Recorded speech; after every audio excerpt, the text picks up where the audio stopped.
From PRX, this is Living on Earth. I'm Ainsley O'Neill. And I'm Paloma Beltran. The EPA strengthens regulations for coal and gas power plants. Every time the power industry has been required to clean up its pollution, they have shouted, "We can't do it, it won't work." And every time we called their bluff, they have performed.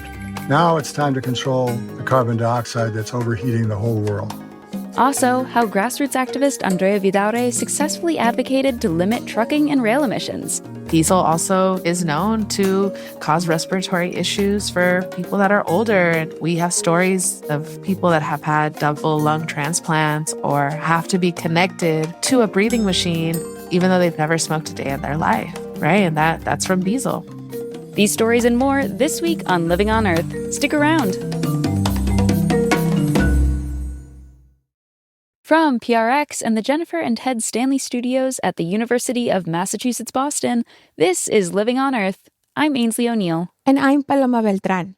To replace the Clean Power Plan the Obama administration failed to get past the courts, the EPA has published new rules to fight global warming gases and other pollutants from existing coal-fired power plants and new gas ones. These updated rules tighten standards for the plant's mercury emissions, wastewater, and coal ash. And coal power plants must significantly curb their CO2 emissions over time. Carbon capture and storage technology may be one way to meet those goals with the help from the Inflation Reduction Act. But critics still question the viability and safety of CCS. Here to discuss the implications of the new EPA mandates is David Doniger, a former clean air expert for the White House and EPA, and now lead global warming attorney for the Natural Resources Defense Council. David, welcome back to Living on Earth. Thank you. It's good to be back here. So the current administration's emissions reduction targets include reaching around 100% carbon pollution-free electricity by 2035 and achieving a net zero emission economy by 2050. To what extent will these new rules put us on track to reach those goals? And how big of a deal is this? Well, this is a very big deal. With these rules, by 2035, EPA is projecting that the power sector will be about 75% less polluting than it was at its peak in 2005. That's not 100%, but it's a good, solid step in the right direction. We have to do more, but this is a very big step in the right direction. And what are the potential public health benefits of these new rules? Well, these are aimed at carbon dioxide, and carbon dioxide drives the warming of our planet. The warming of our planet is causing terrible storms, heat waves, stronger hurricanes, stronger floods. The oceans are hotter than they've ever been, and that's expected to drive really a bad hurricane season this year. So these events kill people, they hurt people, they make them sick. Those are direct effects on our health. And how will these plants actually meet these emission targets? What pathways do they have available for them to meet those goals? Well, the way the Clean Air Act works, and the way the Supreme Court confirmed in 2022 that it works, is it directs EPA to set what are called performance standards, an emission rate. And the emission rate is based on the best system of emission reduction, the best technology. In the case of power plants, the most effective technology is to capture the carbon and keep it from going into the atmosphere and store it deep underground. Now, a company doesn't have to use that. Once EPA set the standard, it becomes the company's choice or the state's choice how they would comply. They can comply by retrofitting the plant or building a new plant with this technology. If they're really smart, they'll come up with some other technology. That's fine too, if it meets the same performance.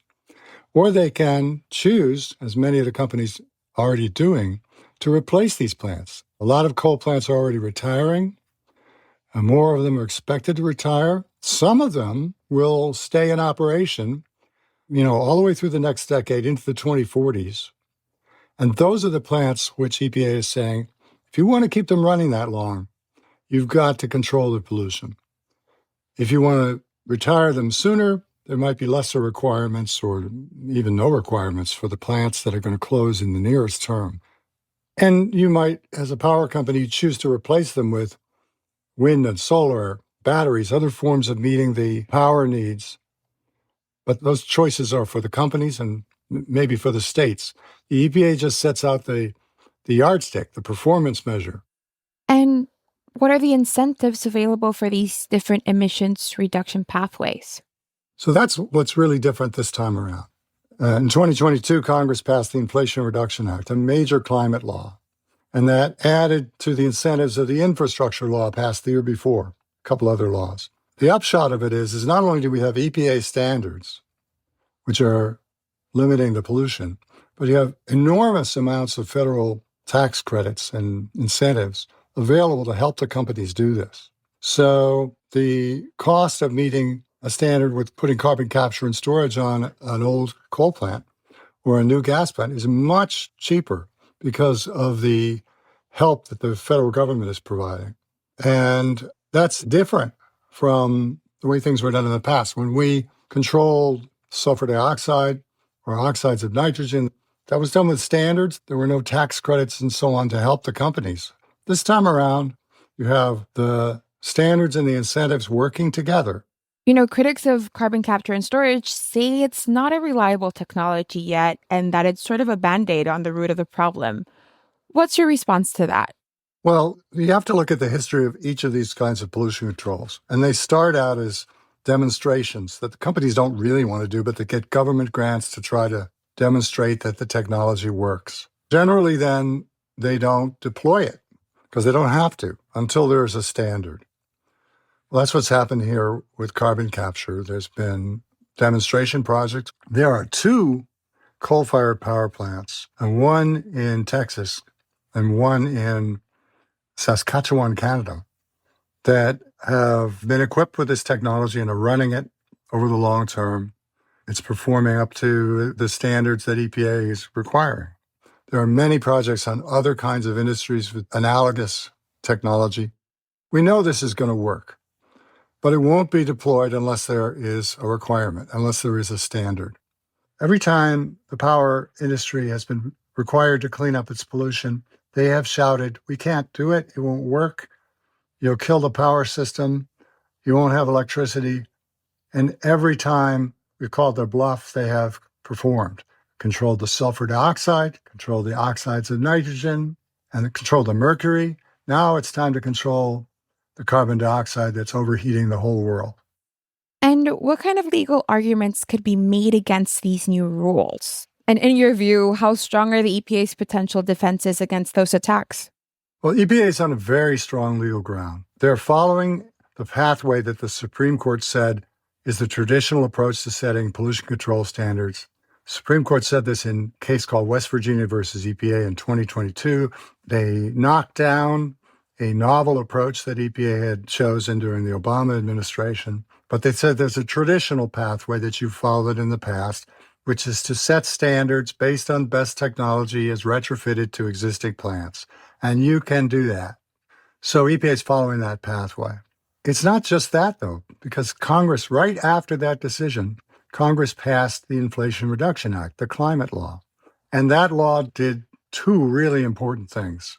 First, it created all these tax credits, billions of dollars of incentives to buy down the cost of installing this technology. So it's much cheaper for the companies that use it and for their customers. The second thing it did is it amended the Clean Air Act and told EPA, go write another standard following the instructions you just got from the Supreme Court. So this is what EPA has done.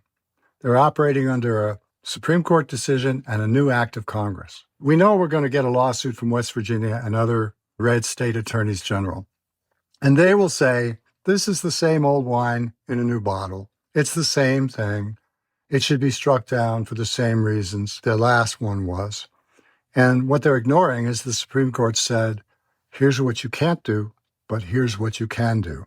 And you follow the traditional approach, you'll be fine. The other thing they'll say is this technology isn't adequately demonstrated, but it's proven in examples, and there's time allowed to build out the projects, and everything will be ready in 2032 when the deadline comes. So EPA is allowed to look forward to the development of and deployment of the technology, and they have to leave enough time, and they have to show that it can be done and that the cost is within reason, and they have shown all these things. And David, this is an election year. To what extent would these rules be able to change under a new administration? What power does a new administration have when it comes to changing these rules? And what steps would be needed in order to roll them back? Well, if these hold up in the court, and I think they will, then they're on the books. They are the law of the land. The way any administration changes regulations, they have to go through the same process to take the regulation down as it took to build the regulation up, which means they have to make a proposal, they have to take public comment, they have to make a reasoned decision that is justified under the Clean Air Act, and then they have to defend it if somebody sues them in court. When the previous administration tried to repeal environmental regulations, they did not do very well in court. They lost lots and lots of cases. So whoever's the president, whoever's in charge has to follow the Clean Air Act, has to follow the law. What do these rules not cover? What's left to be done? Our goal has to be to get to a carbon emission-free electric system. The EPA rules will get us about 75% of the way there. That's a lot, but it's not 100%. So there's more to do. Partly that's to cover the existing gas plants that aren't yet covered by this rule. And it's partly to figure out how to hasten the transition that we're in to a fully renewable power plant system, or at least a power plant system where if you're burning fossil fuels, you're capturing the carbon so it's not going into the air. So there's a ways to go, but this is the major step forward. David Doniger is a senior attorney and strategist at the Natural Resources Defense Council. Thanks for joining us. Thank you very much. After our recording with David Doniger, 25 states led by West Virginia and Indiana challenged the EPA's new power plant rules in federal appeals court, saying, quote, "Petitioners will show the final rule exceeds the agency's statutory authority and is otherwise arbitrary, capricious, and abuse of discretion and not in accordance with law."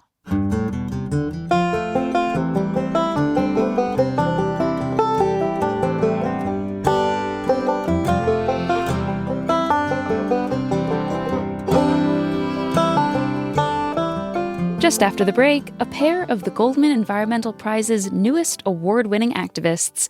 Stay tuned to Living on Earth. If you're one of Living on Earth's listener supporters, or if you've been considering a donation to LOE, this message is for you. As a nonprofit news organization, listener support is vital to LOE's weekly effort to bring you up-to-date environmental news and information. Your gift to LOE makes a difference and makes our work possible. So thank you. It's Living on Earth. I'm Paloma Beltran. And I'm Ainsley O'Neill. Each spring, the Goldman Environmental Prize gives its prestigious awards to activists from every occupied continent. Today, we'll start off our coverage of these winners with Alok Shukla. He lives in the Indian state of Chhattisgarh, whose Hasdeo Aranya forests were being targeted by coal interests for mining.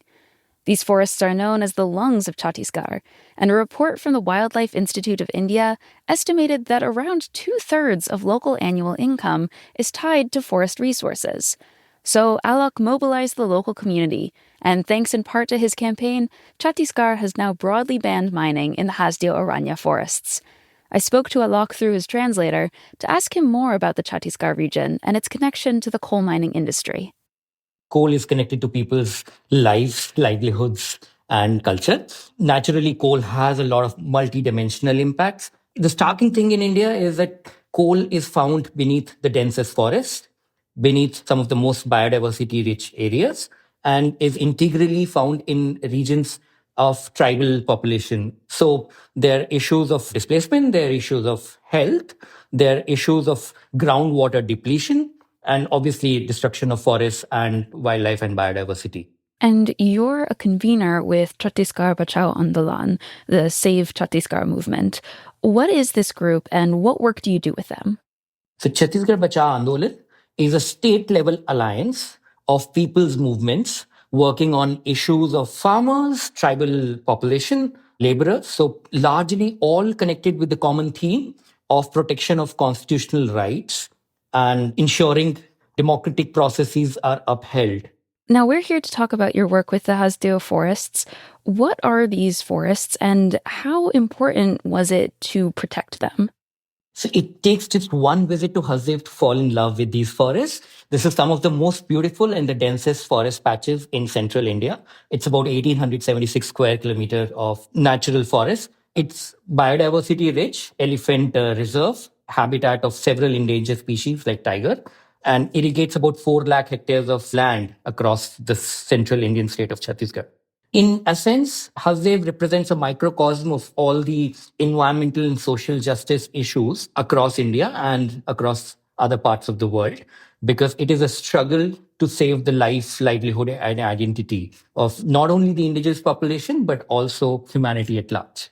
As I understand it, there were 21 coal mines that were proposed for the region in the year 2020. And you took it upon yourself to organize the local community to fight these proposed mines and protect the forest from future mining as well. How did you go about doing this? Since 2012, for close to over a decade now, local communities has been protecting the forests. Some of the key strategies. So number one, it's not just a struggle for one mine or one village affected by that mine. It's actually a collective struggle. So the first step really was forming a collective movement where it's a fight for all the mines that are in that area. Number two, leverage all the constitutional means and democratic avenues available under India's constitution. The people of Hasdeo over the last decade have kind of leveraged every single platform, whether it is on the streets or through the letters, whether it is representations, manifestos, petitions, sit-in protests, political advocacy. They've kind of explored all possible means. And the historic moment here was actually a 300-kilometer foot march that the local Adivasis undertook to the state capital to meet the chief minister and the governor of the state, following which the Lemru Elephant Reserve was declared, which protected a large part of the forest, and followed by a unanimous all-party assembly resolution by the state government declaring the intention not to do that mining. It's a hallmark of Hasdeo protests that they have been able to influence policy, gain political legitimacy. And in recent times, it is quite unique because they have been able to attract solidarity from every cross-section of the society. It's not just a struggle for rural villagers that are going to be displaced, but it's got connected to every single Indian in a way because it's linked to the lungs of Chhattisgarh. So everybody's breath, it's connected to water. So in some sense, it attracted a broad cross solidarity, which is one of the hallmarks of the movement. And it seemed to me like social media and the internet played a huge role in this sort of coalition building. How did that factor into your approach? Media has played a huge role in the movement. It's been a conscious part of the movement strategy, but also whether it's social media or the mainstream media, it has touched the lives of so many other Indian citizens simply because the media actually helped amplify the voices. One reason why media have actually found interest in the show of Hasdeo is they saw the genuineness of the movement. They saw the steely resolve that the people had on the ground. And the message was not about just Hasdeo. The message was about how do we save the lives of every single Indian which are touched by these forests, because these are the lungs. The common Indian draws water from the same river sources. In some sense, it's not a struggle to save a few villages. It's a struggle to save life. It's a struggle to save humanity, especially in this area of climate change. And so in 2022, the Chhattisgarh government adopted a resolution that banned mining in these forests. What does that mean both for the area's ecosystem, but also for India's environmental activism movement?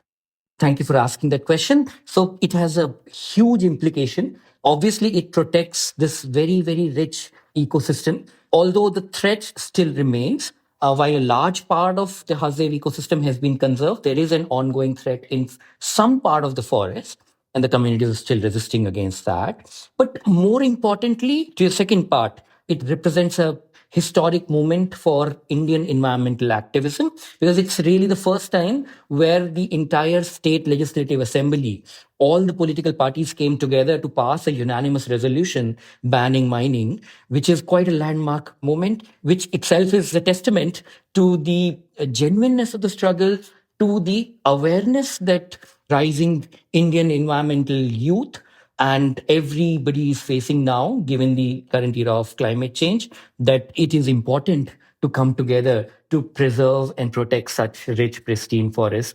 So this, I think, has been the biggest success of Hasdeo. They have not only achieved success for themselves, but also shown a path that several other struggles, and not just in India, even globally, it's all a connected struggle. And this is where Hasdeo lends a powerful message that we all need to come together to forget our differences and join the solidarity for saving our land, water, resources. I want to talk about what's next. What are your hopes for the future of Chhattisgarh when it comes to the climate, or even the future of India when it comes to the climate? So this landmark success in saving Hasdeo, there are two parts to the local context currently. While a large part of Hasdeo has been saved, the efforts on the next step would be how do we rejuvenate these forests in a community-led approach so that the community's development, integral development can happen in coexistence with nature. And there is a small part of the forest where still the threat of coal mining still remains. The effort would be that no single tree should be cut. So that's one part of it. And in some sense, the next step is how do we take this message that Hasdeo has raised? It's raised a question that the development should not become a pretext for devastation of forests, ecosystems, and local communities. So how do we take this message to the masses? Definitely, India is a fast, rapidly developing nation. So there are needs. So there is a need to figure out a way where we can adopt a people-centric approach to development and based on a coexistence of human and nature. Why is winning this prize important to you and to your community? The message from Hasdeo is that even a small, marginalized, relatively powerless community can actually take on very, very powerful actors across the world and spread a message of peaceful coexistence with nature using purely democratic means and a steely resolve. It also emphasizes the connections that different struggles all across the world need to forge together if we have to come together to fight this global reality of climate change. So that's really where we believe this Goldman Prize is an important platform. Alok Shukla is a Goldman Prize recipient and a convener with Chhattisgarh Bachao Andolan. Thank you so much for taking the time today, and congratulations. Thank you very much. Thank you very much.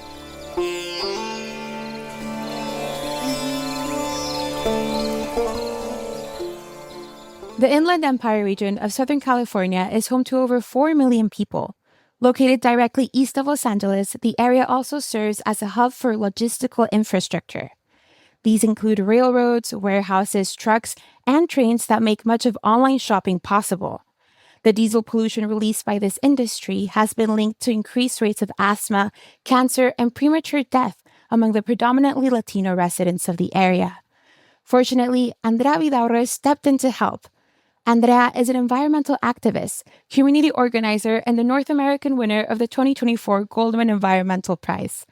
She led a campaign to convince the California Air Resources Board to make rules designed to decrease air pollution and lead to zero-emission trucking by 2036. But part of the federal Clean Air Act limits state and local governments from regulating vehicle emissions. California has some exemptions, but these new rules are awaiting EPA approval. Andrea Vidaurre joins me now to explain more. Andrea, welcome to Living on Earth. Hi there. Thanks for having me.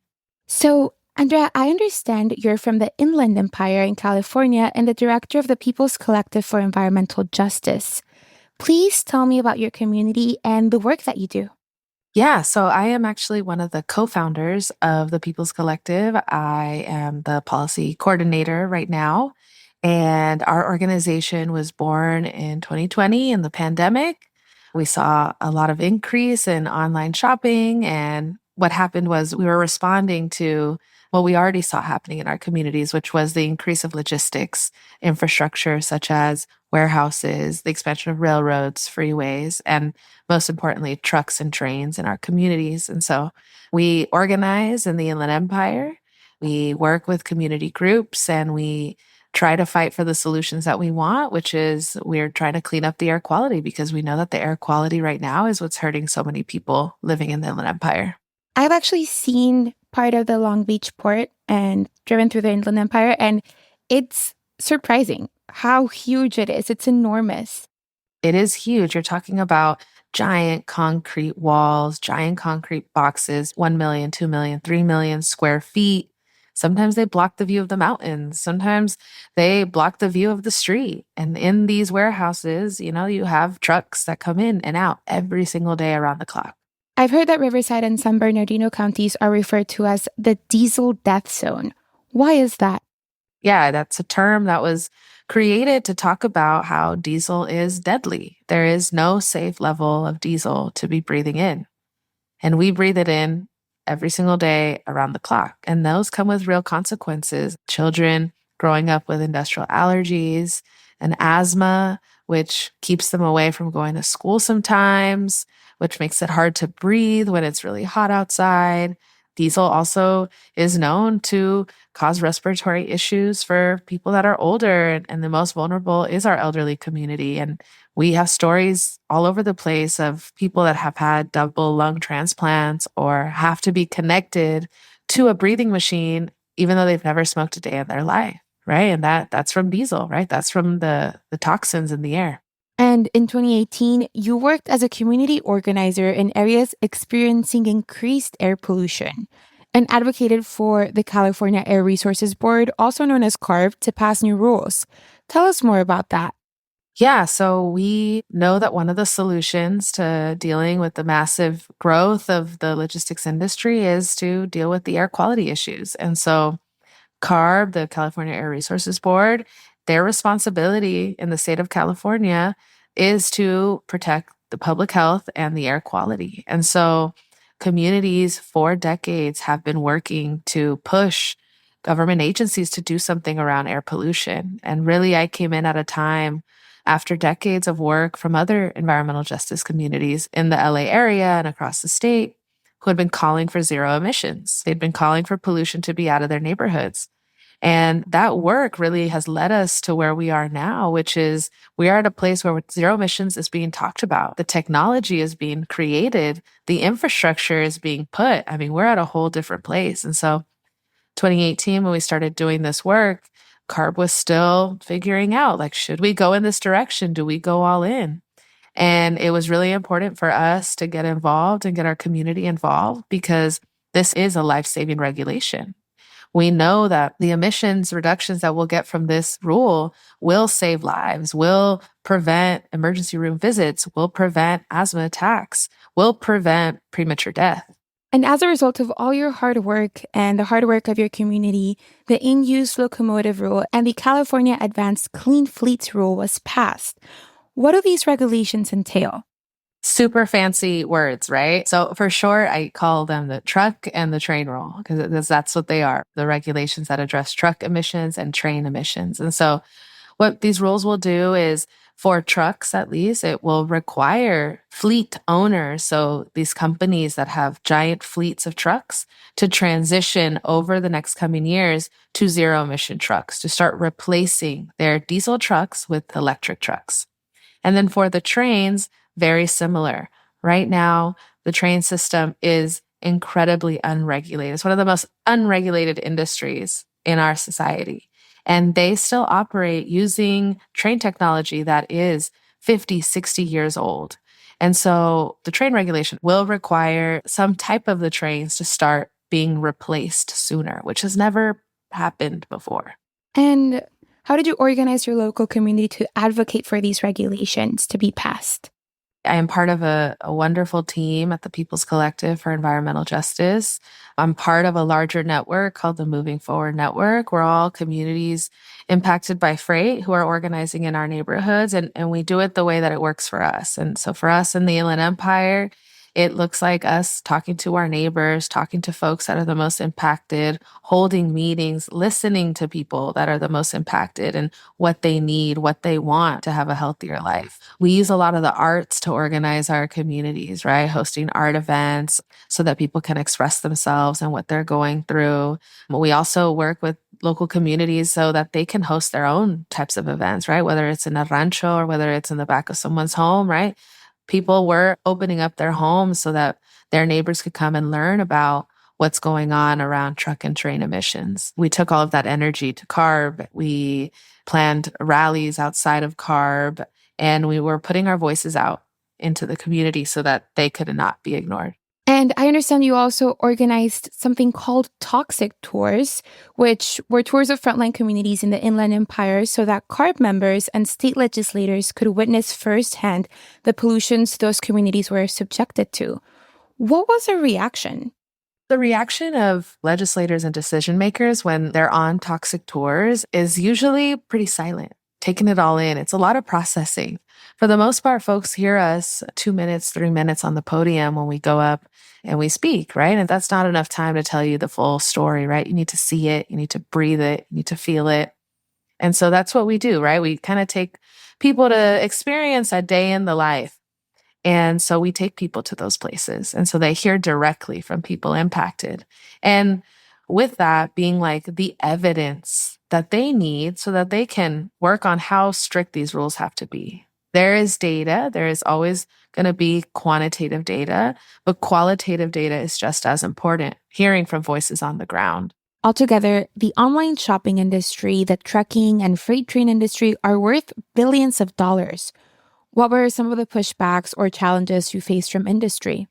Some of the pushbacks that we faced, I think, was around delays from the industry. I think we experienced a lot of attempts to delay the rulemaking, to say that it wasn't necessary, a lot of misinformation about the technology, availability, a lot of legal threats from their side, a lot of money that they have, as you mentioned, to be able to shape the narrative. And so our work here is to disrupt that, right? And ground truth, all of this. The only way to do it is with this big power building, this movement building you need to do in your communities. We're able to overcome that with community organizing. We're able to overcome that when we are partnering with other groups and growing our power. Transportation and the transportation industry is an intersectional issue across the world. What are some other things that come to mind when it comes to environmental justice issues that you're aware of and you're advocating for? It's very important for us to get pollution out of our neighborhoods, to get diesel out of our neighborhoods. It's equally as important for us to make sure that a solution for us is not the problem for another community. And so as we think about electrification of our transportation system and of a lot of our systems that we need so that we can make sure that we reduce climate pollution, we need to be thinking about critical mineral extraction and lithium extraction. And so at the same time we're fighting for electrification, we also need to be fighting for more public transportation, for more walkable cities, for ways that make sure that we are localizing more of our economy so we are not so dependent on these systems that require a lot of transportation of our goods. And so just to say that, this is a multi-pronged approach, and that's the only way it will be if we truly are going to have environmental justice throughout all communities. What inspires you to keep going? I'm inspired by the people around me to keep going. I'm inspired by the people that I work with. I'm inspired by elders and by youth, by elders who are like, I don't know if I'm going to see the end of all of this, the benefits, but I'm going to fight like I am, right? I fight for my kids and my grandkids. I'm super inspired by the youth who want to fight, you know what I mean? Like they're fighting for their lives, right? They get it. I'm also inspired by just this larger movement we're a part of that is about changing the way our society operates. I'm constantly inspired by people who are taking on what seems like a big problem, because we have to take on the big problems. We cannot take on the easy ones. Andrea Vidaurre is the North America winner of the 2024 Goldman Environmental Prize. Thank you, Andrea, for joining us. Thank you.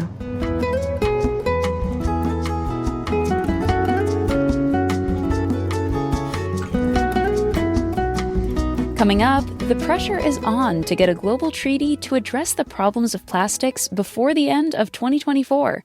That's just ahead on Living on Earth. Support for Living on Earth comes from Sailors for the Sea and Oceana, helping boaters race clean, sail green, and protect the seas they love. More information at sailorsforthesea.org. Here at Living on Earth, we work hard each and every week to bring you the most relevant and compelling environmental news. As a nonprofit organization, we count on you to help. Listener support is key to sustaining the environmental news gathering and reporting that you rely on. Please consider doing your part to support Living on Earth. A monthly donation is the very best way to ensure LOE's work continues week after week. To make your pledge of support, go to LOE.org and click Donate. And thank you for helping to keep LOE's nonprofit environmental media going strong. It's Living on Earth. I'm Paloma Beltran. And I'm Ainsley O'Neill. And joining me now on the line is Peter Dykstra, the Living on Earth contributor, who's going to bring us a few stories from the history books. Hey, Peter, what do you have for me? Hi, Ainsley. We're going to go back 90 years. It's hard to believe. It's been 90 years already since the Great American Dust Bowl. But on May 12, 1934, what at the time was the worst dust storm in U.S. history swept off the Great Plains and eventually reached all the way to the East Coast. It was hard to see the Statue of Liberty from Manhattan Island. And in Washington, D.C., there were hearings underway to talk about soil erosion and the dust storm. When Congress sees firsthand the damage done by drought and poor land use all the way over 1,000 miles away in the Midwest, the Soil Conservation Service was launched the next year. Well, the Soil Conservation Service, what was that? What did that do for us, Peter? It was and is an educational arm that taught farmers how to take that soil and have a permanent positive impact on agriculture rather than wasting the soil in a few years and having it blow all over the eastern half of North America. And 90 years later, still relevant today, right, Peter? It is, and it's something that farmers have been taught to live by, not only in this country, but around the world. All right, and Peter, what else do you have for me this week? Another one that's almost 90 years old, May 14th, 1936, the government of Ecuador established the forerunner of what would become the Galapagos National Park. The islands are known for their biodiversity and also their role in Charles Darwin's work studying evolution. They became a haven for both science and ecotourism, except that the word ecotourism wouldn't be around for decades. The park's protected area was expanded in 1959. You know, Peter, I actually spent a couple of weeks in the Galapagos in college, and they're pretty serious about protecting their parks. They make sure that you are not bringing in any sort of invasive creatures. It might seem like a bit of overkill, but when you go there, it's really something else. It's like nothing you ever see anywhere else on Earth. Right, and when you back up the value system that so many of us would like to see toward conservation, when you back it up with real money, because the Ecuadorians make money on protecting the environment in Galapagos. All right, Peter. Well, thanks for that trip back in time. Peter Dykstra is our regular contributor to Living on Earth, and we will talk to you again soon. Ainsley, thanks a lot. We'll talk to you soon. And there's more on these stories on the Living on Earth website. That's LOE.org.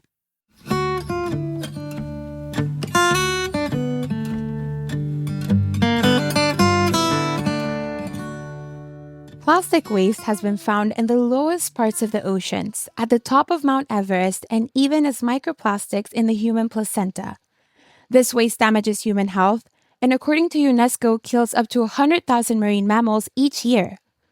A series of UN-led talks aims to address this problem with a legally binding agreement on plastic pollution. The fourth meeting in Ottawa this April began negotiations on the text of the treaty, and the pressure is on to finalize the agreement at the fifth and final meeting in Busan, South Korea this November. Joining us now to discuss the plastic treaty is Professor Maria Ivanova, Director of the School of Public Policy and Urban Affairs at Northeastern University. She's a former delegate who observed the session in Ottawa. Professor Ivanova, welcome back to Living on Earth.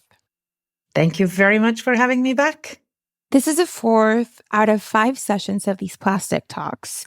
What changes have you seen at this most recent conference in Ottawa?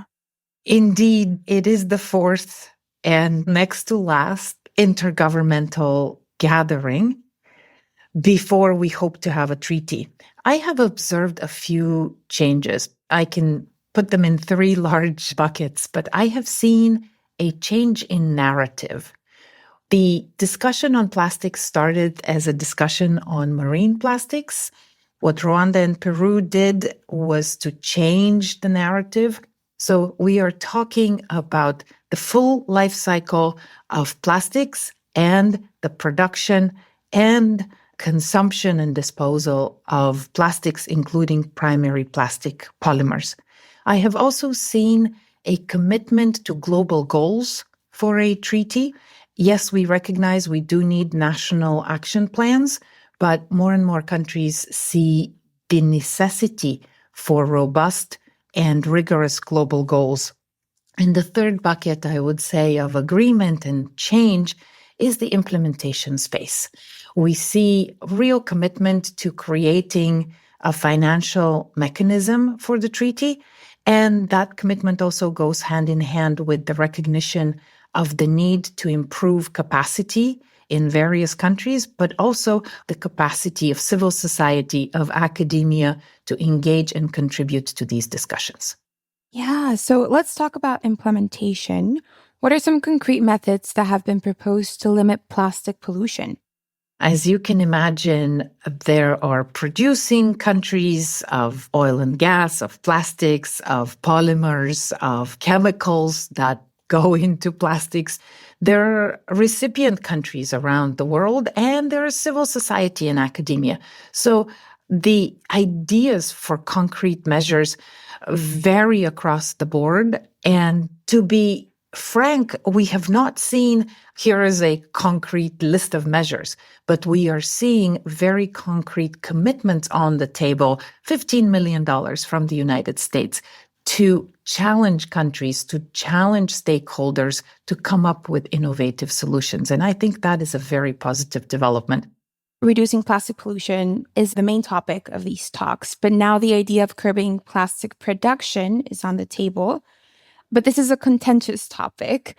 What kind of disagreements have there been around limiting plastic production, and what progress have you seen towards resolving them? You're absolutely right. This is one of the fault lines in the negotiations. Are we limiting plastic pollution? Are we eliminating plastic pollution, which is what the treaty title calls for? And how are we doing that? Countries like Rwanda and Peru state very clearly to limit or to eliminate plastic pollution, we have to reduce the production of primary plastic. And that requires an overall decrease in production. Of course, countries that produce fossil fuels or the raw materials for plastic, Saudi Arabia, Iran, Iraq, Russia, Kuwait, are saying, well, no, this is outside of the remit of the treaty. Let's focus on the pollution side and the disposal and the recycling. But the two go hand in hand.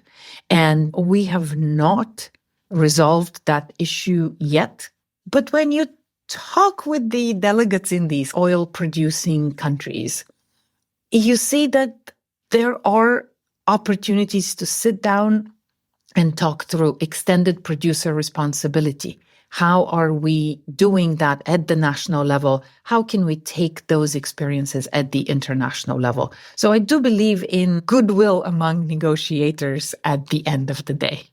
And one of the topics that needs to be finalized in the next set of talks in Korea is the question of financing. How developing countries will get the money to carry out the commitments on plastic pollution. What possible financing methods have been discussed, and what are some points of contention? Governments have discussed a range of financing mechanisms, from a financing mechanism within the UN system that will have contributions from countries and then be disbursed to those countries that need the support, to an idea that Ghana proposed to have a fee on plastic import or plastic production that would help finance these substitutes or changes, to also getting financial contributions from the private sector. Now, observer delegations like the one you are on have only 5 seats available to them. Your delegation from Northeastern included an artist in one of those positions. Who was that, and why do you think it is important to have artists involved in this discussion? International negotiations are usually technical issues. There are issues about substance, whether it's on polymers, on chemicals, plastics of concern, yet their ultimate implementation depends on the change in human behavior. How do we get to that change? It's through inspiration. And I have found and am now a firm believer that the power of art is absolutely critical to inspiring people to see a different future and to come up with innovative solutions. So we included an artist, Innocent Nkurunziza from Rwanda, the founder of the Inema Art Center in Kigali. His works are done on renewable tree bark that regrows. You don't have to cut the tree. It is done in a way that is sustainable, renewable, environmentally aware.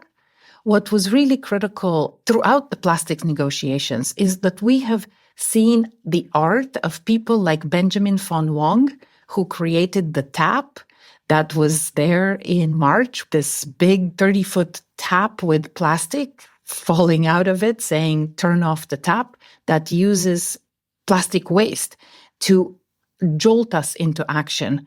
What we brought in with Innocent Nkurunziza is the other end of the art space, the vision for a plastics-free future.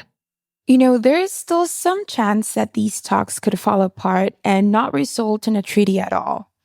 What steps are being taken to make sure that the treaty does go through? As with any negotiation, there is always the possibility of having no outcome. But I have seen genuine commitment both from member states and from the international space, the UN Environment Program that provides the secretariat for these negotiations, to have a final outcome, to have an agreement. The fact that governments agreed to intersessional work is one example of their commitment to come out of these talks with a real international agreement on ending plastic pollution. Maria Ivanova is director of the School of Public Policy and Urban Affairs and professor of public policy at Northeastern University. Thank you so much for joining us, Maria. Thank you very much for having me.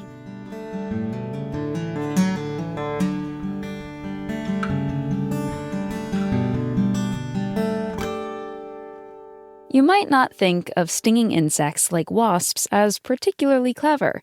You might not think of them at all except to regard them with a healthy amount of fear. But Living on Earth's explorer-in-residence Mark Seth Lender once spotted a paper wasp making clever moves to get out of a building and back to the great outdoors. Mid-afternoon and the sun shining, unable to keep my head up, I lay down, soon deep and dreaming, until the buzzing started. Bzz, bzz, bzz, bzz. Too throaty and strong and loud to be a fly, something formidable. Bzz, bzz, bzz. I opened my eyes. Paper wasp. Around my head. Bzz, and to the window. And around my head. And to the window, the right window. Not the solid 5-foot pane, but at the small one alongside, the casement, the one that opens. I get up, walk over. Paper wasp is resting on the frame, not at the hinge, but at the leading edge.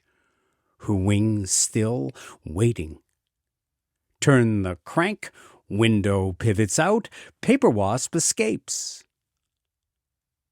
And everything I thought I knew of life on Earth is upended. That's Living on Earth explorer-in-residence Mark Seth Lender.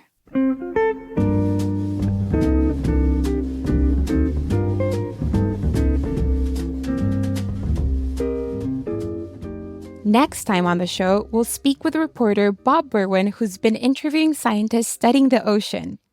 One emotion they've all shared with him is a sense of grief when looking at extreme ocean heat. I think they're waving again, and have been for a while, a huge red flag about the threat of global warming to marine life very, very broadly, and thus the threat to people, because these are changes that potentially will threaten food supplies. Projections for the tropical oceans are that by the end of the century, that they will be so warm that there will hardly be any fish at all in the world's tropical oceans. There aren't any fish that are adapted to the temperatures that are projected for the band of tropics just north and south of the equator. And evolution doesn't happen that fast. It's not like a new species of fish can evolve within, 70 years to fill that ecological niche. And so you're going to have a lot of people, millions of people living in tropical zones who are going to lose an important source of food. So my main takeaway from talking to a lot of these scientists is that we need to stop global warming and hopefully slow the warming of the oceans too, and slow this trend of more and more heat and more extreme heat in the oceans that is really damaging these ecosystems. Marine heat waves next week on Living on Earth.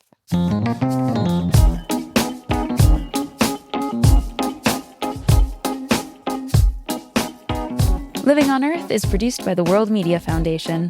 Our crew includes Naomi Arenberg, Shanze Asif, Josh Kroom, Jenny Doring, Karen Elterman, Swayam Gagneja, Summer Heyman, Maddie Hibbs, Mark Kausch, Mark Seth Lender, Don Lyman, Sophia Pandalidis, Jake Rigo, Andrew Scarrett, Elle Wilson, and Yolanda Omari. Tom Tiger engineered our show.